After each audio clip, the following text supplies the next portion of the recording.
Karl Anthony Towns, tila ba ipinapakita sa bagong FIBA record na 38,115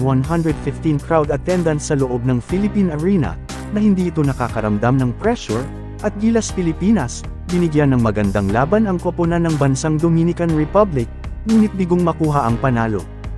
Nagtapos ang laban sa final score na 87-81 pabor sa koponan ng Dominican Republic.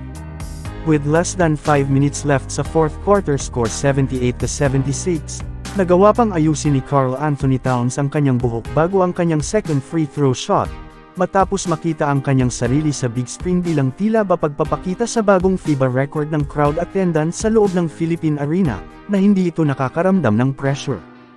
Sa post-game interview, may inamin si Karl Anthony Towns sa kanyang naging performance kung saan, 15 out of 26 total points nito ay galing sa free throw line at naipasok ang 15 shots out of 16 attempts.